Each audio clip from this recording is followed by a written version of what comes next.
हमारी। Last class में हम लोगों ने ड्राइंग मटेरियल्स के बारे में पढ़ा था कि ड्राइंग मटेरियल्स क्या क्या हैं। मैंने आपको लास्ट क्लास में पेंसिल यानी ड्राइंग पेंसिल के बारे में बताया था कि कौन सी पेंसिल होती है, कौन कौन से ग्रेड की पेंसिल होती है, कितने टाइप से पेंसिल होती है, कौन से पेंसिल का कहाँ इस्तेमाल किया जाता है, इन सब के बारे में बताया था। और मैंने कहा था कि मैं नेक्स्ट क्लास में यानी कि आज की क्लास में मैं आपको ड्राइंग इक्विपमेंट्स या ड्राइंग उपकरण के बारे में पढ़ाऊंगी। जैसे कि आप देख सकते हो ड्राइंग इक्विपमेंट्स यानी कि ड्राइंग उपकरण कि कौन कौन से ड्राइंग उपकरण है। राकेश सर ने आप लोगों को ड्राइंग बोर्ड और टी स्क्वायर के बारे में बता दिया कि ड्राइंग बोर्ड क्या है, इसके कौन कौन से पार्ट होते हैं, इसकी लेंथ क्या होती है, इसकी विड्थ क्या होती है, इसकी हाइट क्या होती है, इन सब के बारे में बता दिया है। फिर टी स्क्वायर के बारे में राकेश सर ने आपको अच्छी तरह से बता दिया है। इसलिए मैं क्या कर रही हूँ वो दोनों तो मैं नहीं बता रही हूँ क्योंकि राकेश सर ने ऑलरेडी कंप्लीट करवा चुके हैं।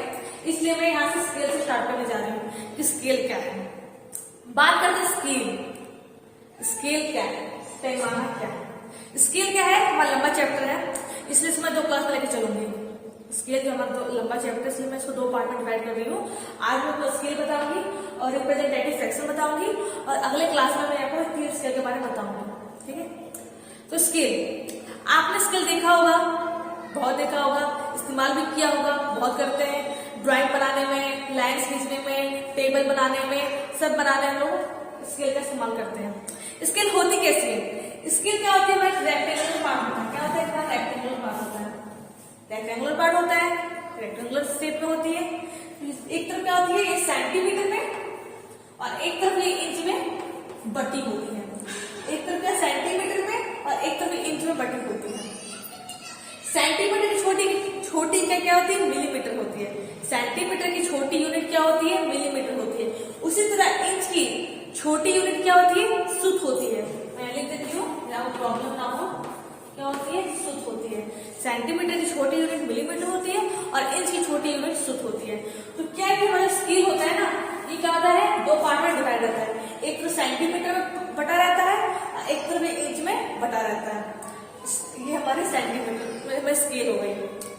अब बात करते हैं स्केल की मटेरियल की। स्केल कौन कौन से मटेरियल से मिलकर बना होता है। स्केल जो हमारा है वो हमारा ऊन का ही बना होता है, प्लास्टिक का ही बना होता है, सेलुलोइड का ही बना होता है और भी डिफरेंट मटेरियल से स्टेनलेस स्टील का ही बना होता है। तो क्या स्केल हमारा इन सबसे मिलकर इनका बना होता है। उनका भी आपने देखा होगा, स्केल देखा होगा। स्टेनलेस स्टील जो होती है, स्टील की जो स्केल आती है, पैमाना जो आता है वो भी स्केल आपने देखा होगा। तो स्केल क्या है, स्केल हमारा स्केल का जो मटेरियल है बहुत ही इंपॉर्टेंट है। आप याद रखिएगा कि इसका स्केल कौन कौन से मटेरियल से बनता है। ये हमारा सेलुलोइड से ही बनता है, प्लास्टिक से ही बनता है, लकड़ी से ही बनता है और हमारा स्टेनलेस स्टील का ही बनता है। यानी इन सब मटेरियल से और भी डिफरेंट मटेरियल से जिससे कि स्केल को बनाया जाता है। ये बात हुई स्केल के बारे में। स्केल क्या है, पैमाना क्या है। पैमाना का इस्तेमाल कहाँ किया जाता है, ड्राइंग बनाने में, टेबल बनाने में, छोटी ऑब्जेक्ट को बड़े बनाने में, बड़े ऑब्जेक्ट को छोटा बनाने में। जैसे लोग घर देखते हैं, बचपन के घर ही बनाते हैं ना। घर देख लिए ड्राइंग कॉपी में, अब बस उस ड्राइंग कॉपी में हम क्या करते हैं, उस घर को ड्रॉ करते हैं। किसकी मदद से करते हैं, स्केल की मदद से करते हैं। घर को जो ड्रॉ करते हैं, घर को बनाते हैं ड्राइंग कॉपी में, तो स्केल की मदद से हम लोग घर को बना लेते हैं, कंप्लीट कर लेते हैं। तो स्केल का बस इतना ही है कि हम ड्राइंग वगैरह बनाने में, टेबल बनाने में, लिखने में, पढ़ने में स्केल का इस्तेमाल करते हैं। ये हम बात हो रही स्केल की। स्केल की जो मटेरियल है वो ध्यान दीजिए, स्केल का मटेरियल बहुत इंपॉर्टेंट होता है। स्केल का मटेरियल से पूछ लिया जाता है एग्जाम में। अब बात करते हैं रिप्रेजेंटेटिव फ्रैक्शन। इसको जो है मैं इसलिए आगे बता रही हूँ, अगर आप इसको जान जाओगे तो आपको इन सबको जानने में कोई परेशानी नहीं आएगी कि रिप्रेजेंटेटिव फ्रैक्शन क्या है। रिप्रेजेंटेटिव फ्रैक्शन जिसे हिंदी में निरूपित भिन्न कहा जाता है। रिप्रेजेंटेटिव फ्रैक्शन को हिंदी में निरूपित भिन्न कहा जाता है। ये शॉर्ट फॉर्म में आरएफ भी लिखा जाता है। क्या लिखा जाता है, आरएफ। शॉर्ट फॉर्म में आरएफ भी लिखा जाता है। तो निरूपित भिन्न क्या होता है कि ड्राइंग पर वस्तु की माप और वस्तु की वास्तविक माप के अनुपात को ही हमें निरूपित भिन्न कहते हैं। क्या कहते हैं, मैं लिख देती हूँ। क्या कहते हैं कि आर इक्वल टू ड्राइंग पर वस्तु की माप,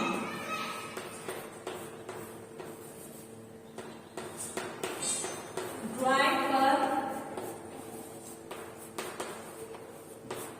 वस्तु की माप बटा वस्तु की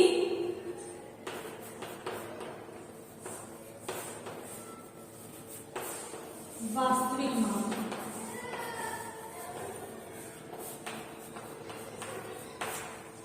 क्या होता है आरएफ, क्या होता है निरूपित भिन्न, क्या होता है हमारा ड्राइंग पर वस्तु की माप और वस्तु की वास्तविक माप के अनुपात को बटा, क्या होता है अनुपात ही होता है ना, अनुपात को निरूपित भिन्न कहा जाता है। इसका फॉर्मूला ये होता है, इसका फॉर्मूला कौन सा फॉर्मूला होता है, ड्राइंग पर वस्तु की माप बटा वस्तु की वास्तविक माप, हमारा इसका आरएफ होता है।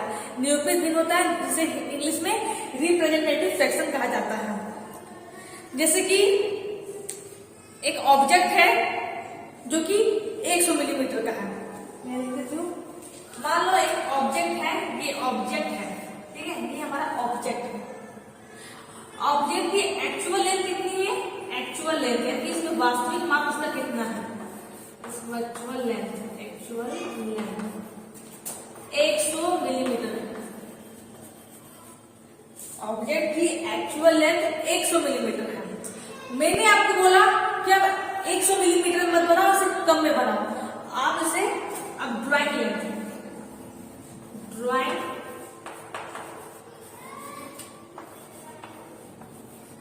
लेंथ यानी ड्राइंग की लंबाई क्या है 50 मिलीमीटर। एक ऑब्जेक्ट है, मान लो एक ऑब्जेक्ट है, इसकी एक्चुअल लेंथ 100 मिलीमीटर है। मैंने आपको बोला आप इसे 100 मिलीमीटर ना बनाओ, आप इसे 50 मिलीमीटर बनाओ, 50 mm में बनाओ। तो ड्राइंग की लेंथ कितनी आएगी 50 मिलीमीटर हो गया। तो आप इसका आरएफ निकालोगे, जब इसका रिप्रेजेंटेटिव फ्रैक्शन निकालोगे, जब इसका निरूपित भिन्न निकालोगे, तो क्या होगा हमारा ड्राइंग पर वस्तु की माप कितनी है 50 मिलीमीटर है ना। तो मैंने यहाँ लिख दिया 50 बटा क्या है बटा यानी कि डिवाइड क्या है वस्तु की वास्तविक माप, कि वस्तु की वास्तविक माप क्या है, तो वस्तु की वास्तविक माप क्या है यानी उसकी एक्चुअल है, यानी उसकी वास्तविक माप क्या है 100 मिलीमीटर अपॉन 100 हो गया। हमने काट दिया 50 बजा 50, 52 जा 100, तो क्या आ गया हमारा 1/2 यानी 1:2। ध्यान दीजिएगा मैंने कैलकुलेशन सॉल्व भी करवा दिया है। मान लीजिए मेरा एक क्वेश्चन है, इसकी एक्चुअल लेंथ दी गई थी 100 mm, एक्चुअल लेंथ दी गई थी 100 mm, और मैंने आपको बोला कि आप इसे 100 mm में ना बना करके आप इसे 50 मिलीमीटर में बनाओ। तो आपकी ड्राइंग की लेंथ कितनी होगी 50 मिलीमीटर हो गया। आपने सर आरएफ निकाला, आपने सर निरूपित भिन्न निकाला, तो निरूपित भिन्न क्या हो गया हमारा ड्राइंग पर वस्तु की माप बटा वस्तु की वास्तविक माप, यानी उसका एक्चुअल लेंथ क्या है 50 अपॉन यानी डिवाइड 100। हम लोगों ने सब कट किया तो 50 बजा 50, 50 बजा 100, तो यानी 1/2 हमारा ऐसा आंसर आ गया। जब हम लोगों ने रेशियो में निकाला तो क्या आ गया 1:2, क्या आ गया 1:2, तो ये हमारा आरएफ आ गया। तो आरएफ क्या होता है कि ड्राइंग पर वस्तु की माप और वस्तु की वास्तविक माप के अनुपात को, उसके रेशियो को रिप्रेजेंटेटिव फ्रैक्शन यानी कि निरूपित भिन्न कहा जाता है। इसका डेफिनेशन हो गया कि ड्राइंग पर वस्तु की माप बटा वस्तु की वास्तविक माप के अनुपात को निरूपित भिन्न कहा जाता है। अब बात करते हैं अगले पॉइंट की, जो कि हमारा है side of scale. Side of scale क्या है मैं भी आज थोड़ा बता दूंगी, कल पूरा क्लैरिफाई कर दूंगी कि क्या है क्या नहीं है। साइड ऑफ स्केल क्या है, स्केल जो हमारा है वो डिफरेंट साइज के होते हैं। स्केल जो हमारा है वो डिफरेंट साइज के होते हैं। हमारा रिड्यूसिंग स्केल यानी लघुकरण पैमाना, लार्जिंग स्केल वर्धमान पैमाना, और फुल स्केल यानी पूर्ण पैमाना कहा जाता है। तो फुल स्केल क्या है हमारा पूर्ण पैमाना। तो स्केल क्या है डिफरेंट टाइप्स के होते हैं, रिड्यूसिंग स्केल होते हैं, लार्जिंग स्केल होते हैं, फुल स्केल होते हैं। मैं थोड़ा बता देती हूँ कि फुल स्केल क्या होता है। मान लो एक ऑब्जेक्ट है, एक हमारा ये डब्बा ही मान लो, डब्बा है, ये डब्बा हमारा 100 मिलीमीटर का है, 100 मिलीमीटर का है। आपको इसे फुल स्केल बनाना है। मैंने कहा कि आप इस डब्बे का जो डायमेंशन है कितना है, 100 मिलीमीटर है, इसकी जो लंबाई है 100 मिलीमीटर है। मैंने आपको बोला कि आप इसे क्या करो, फुल स्केल में बनाओ। क्या किसमें बनाओ, फुल स्केल में बनाओ। तो आप क्या करेंगे कि इस डब्बे को आप इसकी जो मेजरमेंट है 100 मिलीमीटर है, आप 100 मिलीमीटर को लेकर के ही इसका एक फिगर बना दो, इसका एक ड्राइंग में इसका ऑब्जेक्ट का फिगर बनाओगे। तो वो क्या है, हमारा फुल स्केल है। यानी कि जो माप मैंने दिया है, जो उसकी एक्चुअल लेंथ है, इसकी एक्चुअल लेंथ क्या थी, इसकी वास्तविक माप क्या थी, 100 मिलीमीटर थी। आपने क्या किया, उसे फुल स्केल में बनाया। आपने क्या किया, फुल स्केल बनाया, यानी कि आपने 100 मिलीमीटर का बनाया है। आपने इसको 100 मिलीमीटर का बनाया है, यानी कि जैसी इसकी माप थी वैसा ही आपने इसको ड्राइंग शीट पर ड्रॉ कर दिया है। तो ये क्या है, हमारा फुल स्केल है। यानी जैसा ऑब्जेक्ट रहेगा, जो डायमेंशन का हमारा ऑब्जेक्ट रहेगा, वही डायमेंशन का ऑब्जेक्ट ड्राइंग शीट में भी बनाओगे। तो वो क्या हमारा फुल स्केल होता है। क्या होता है, फुल स्केल होता है। तो फ्रेंड्स, अगर मैं आपको ज्यादा बता दूंगी तो आपको क्या कंफ्यूजन हो जाएगी, क्या है क्या नहीं है।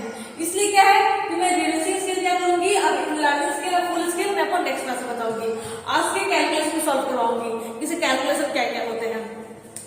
तो स्केल क्या है, स्केल हमारा एक पैमाना है जो डिफरेंट मेटल्स के बने होते हैं। इसका इस्तेमाल बड़े ऑब्जेक्ट को छोटा करके बनाते हैं, छोटे ऑब्जेक्ट को बड़ा करके बनाते हैं।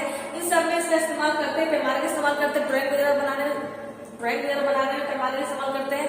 फिर हम लोगों ने रिप्रेजेंटेटिव फ्रैक्शन के बारे में, निरूपित भिन्न के बारे में। निरूपित भिन्न क्या है, निरूपित भिन्न क्या है, ड्राइंग पर वस्तु की माप और वस्तु की वास्तविक माप के अनुपात को निरूपित भिन्न यानी कि RF यानी कि रिप्रेजेंटेटिव फ्रैक्शन कहा जाता है।